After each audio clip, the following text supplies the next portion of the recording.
코로나19 확산 방지를 위해 도내 의료 관련 고위험시설 관계자를 대상으로 일제 진단검사를 시행합니다. 검사 대상 시설은 지역 노인의료시설, 정신건강증진시설 등 567곳으로 도는 시설 종사자와 이용자 16,000여 명에 대해 모두 진단검사를 할 계획입니다. 도 관계자는 이번 검사는 코로나19의 조용한 전파를 사전에 차단하고 지역사회의 안전을 위한 것인 만큼 적극적인 동참을 당부한다고 말했습니다. 이시종 도지사가 국회를 찾아 충청 신수도권 광역철도에 제4차 국가철도망 구축계획 반영 등 충북의 핵심 현안을 건의했습니다. 이 지사는 충청 신수도권 광역철도가 실현되기 위해서는 10년 단위의 국가철도망 구축계획에 반드시 반영돼야 함을 강조했습니다. 이 밖에도 충청 내륙 고속화도로 건설 공사비 증액, 시군구 부단체장 정수 확대, 시멘트 지역 자원시설세 신설을 건의했습니다. 충북도 내 시군이 제출한 도시재생 뉴딜 후보 사업지 3곳이 정부의 도시재생 특별위원회 심의를 거쳐 최종 선정됐습니다. 추가 선정된 사업은 진천읍 일반근린형 1곳, 제천시 서부동 주거지지원형 1곳, 영동군 황간면 우리 동네 살리기 1곳입니다.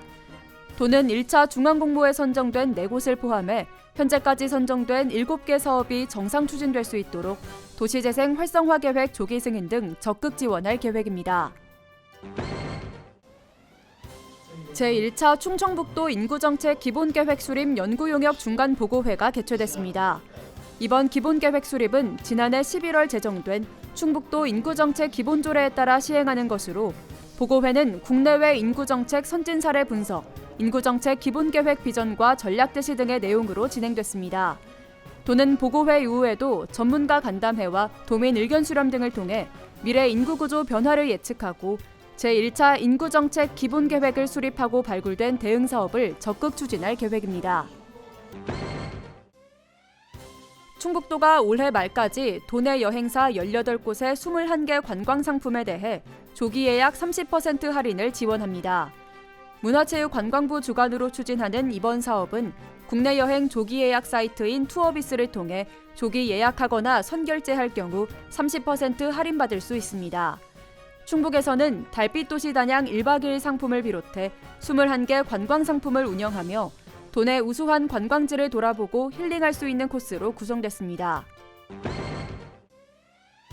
11월 한 달간 의약품 판매업소와 마약류 취급업소에 대한 지도 점검을 실시합니다.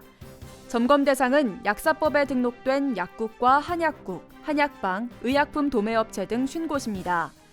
도는 고질적인 문제업체나 상습 고의 위반 업소를 우선 점검하고 마약류 취급업체는 마약류 통합관리 시스템 보고 의무화에 따른 현장 지도를 병행할 방침입니다. 알림마당입니다. 아이를 맡긴 부모가 보육에 적극적으로 참여할 수 있는 충주시 열린 어린이집 7곳이 추가로 선정됐습니다. 개방성과 참여성, 지속 가능성과 다양성 4개 부문에서 좋은 점수를 받은 어린이집으로 국공립 필수놀이와 자이키즈, 착한 몬테소리 등이 선정됐습니다. 충청북도 농업기술원이 조직 배양을 통해 약용작물인 단삼 우량묘를 생산하는 기술을 개발해 특허 출원했습니다. 이 기술은 단삼잎을 배양해 우량묘로 키우는 방법으로 기존의 마디줄기를 활용한 방법보다 배양 속도가 빨라 대량 생산도 가능합니다. 서청주교 사거리 전면 개통이 내년으로 미뤄집니다. 청주시는 지난 여름 기록적인 장마로 공사를 1개월가량 진행하지 못해 당초 올해가 목표였던 서청주교 사거리 전면 개통을 내년 2월로 연기했습니다. 음성군이 지난 여름 수해를 입은 17개 마을에서 수해 복구사업 주민설명회를 개최합니다. 94억 원을 들여 복구사업을 벌일 예정으로 설명회에서 나온 주민 의견을 토대로 근본 대책을 마련해 사업을 추진할 계획입니다.